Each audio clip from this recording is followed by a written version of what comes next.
ગુજરાતમાં દારૂબંધી હોવી જોઈએ કે નહીં? ગુજરાતની સ્થાપનાથી લઈને આજ દિન સુધી આ પ્રશ્ન રાજ્યમાં કાયમ એક મધપુડાની માફક ઝડમતો રહ્યો છે. કોઈ પણ સરકાર કે કોઈ પણ રાજકીય પક્ષે આજ દિન સુધી મધપુડાને સંચળવાની હિંમત કરી નહોતી. પણ છેવટે મુખ્યમંત્રી ભૂપેન્દ્ર પટેલની સરકારે પૂર્ણતઃ નહીં તો આંશિક રીતે આ મધપુડા પર કાંકરી ફેંકીને એને છંછેડવાની હિંમત તો કરી જ છે. ત્યારે હવે ગિફ્ટ સિટીમાં દારૂ મળશે આ જાહેરાતથી ગુજરાતમાં બે વર્ગ પડી ગયા છે. એક વર્ગ એમ કહે છે કે રાજ્યમાં સંપૂર્ણ દારૂબંધી હોવી જોઈએ, જ્યારે બીજા વર્ગના લોકો એવું માને છે કે રાજ્યમાં દારૂબંધી હોવી જ ના જોઈએ. ના માત્ર ગિફ્ટ સિટીમાં પણ આખા રાજ્યમાં દારૂબંધી ના જ હોવી જોઈએ. આમ પણ ગુજરાતમાં ખુલ્લેઆમ નહીં તો ચોરી છૂપે દારૂ મળે છે એ વાત મને અને તમને બંનેને ખબર છે. પણ હવે અહીં મહત્વની વાત તો એ છે કે લોકોને એવું લાગે છે કે આખા ગિફ્ટ સિટીમાં દારૂ મળશે. ઘણાને તો એવું પણ લાગે છે કે ગિફ્ટ સિટીની અંદર જેવો પગ મૂકશો કે એવી દારૂની ખુલ્લી દુકાનો જોવા મળશે. ત્યારે તમને જણાવી દઈએ કે આ વાતમાં કોઈ દમ નથી કે આખા ગિફ્ટ સિટીમાં દારૂ મળશે. નશાબંધી એક્ટમાં છૂટછાટના નોટિફિકેશન અને એસઓપી તૈયાર કરી રહેલા પોલીસ મેકર્સ અધિકારીના જણાવ્યા મુજબ ગિફ્ટ સિટીમાં હોટેલ્સ, રેસ્ટોરન્ટ, ક્લબ અને રિસોર્ટના ઉપરાંત કોર્પોરેટ કંપનીઓના કેન્ટીનમાં જ વાઇન એન્ડ ડાઇનની ફેસિલિટી મળશે.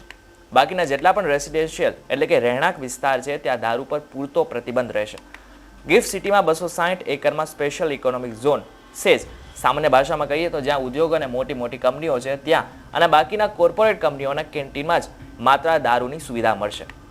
જો કે તમને જણાવી દઈએ કે એવું પણ સાવ નથી કે રાજ્યમાં બીજા જે લોકો બહારથી આવે છે તેમને દારૂ પીવાની છૂટ નથી. પહેલાથી જ ફોરેન લિકર એક્ટ એટલે કે FL1 અને FL2 લાયસન્સ અને લિકર પરમિટ આધારિત મુક્ત છે, જેમાં બહારથી આવતા ખાસ પ્રવાસીઓના આરોગ્યના ધારાધોરણ મુજબ દારૂ મળે છે. પણ હજુ સુધી ક્યાંય FL3ની પરમિશન નહોતી. હવે સેજ સિવાયના ક્ષેત્રમાં ડેવલપ થનારા રેસિડેન્શિયલ સિવાય કોર્પોરેટ, હોટેલ્સ, રિસોર્ટ કે ક્લબના કાયમી અધિકારી કે કર્મચારીઓ, માલિકો અને અધિકૃત મુલાકાતીઓને વાઇન એન્ડ ડાઇનની ફેસિલિટી આપવા FL3ના લાયસન્સ આપવા સરકારે નિર્ણય જાહેર કર્યો છે.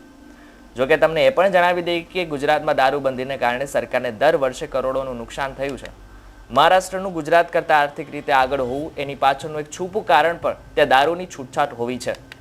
ગત વર્ષે નશાબંધી અને આબકારી વિભાગને એક્સાઇઝ ડ્યુટી ટ્રાન્સપોર્ટ ફી પેટે 185 કરોડની આવક થઈ છે. ગિફ્ટમાં FL3ના લાયસન્સ ઇસ્યુ થતાં નશાબંધી અને આબકારી સિવાય રાજ્ય સરકારને પોતાના ટેક્સ અર્થાત 65% વેટ અને સર્વિસ ટેક્સ સહિતની મોટા પાયે આવક થશે. ત્યારે આ બાબતે તમારું શું માનવું છે એ અમને કોમેન્ટ કરીને ચોક્કસથી જણાવશો. આ સાથે જો આ વિડીયો તમને પસંદ આવે તો વિડીયોને લાઇક અને શેર જરૂરથી કરજો. તો તમારી ચેનલ નિર્ભય ન્યૂઝને સબસ્ક્રાઇબ કરવાનું ભૂલશો નહીં. આભાર.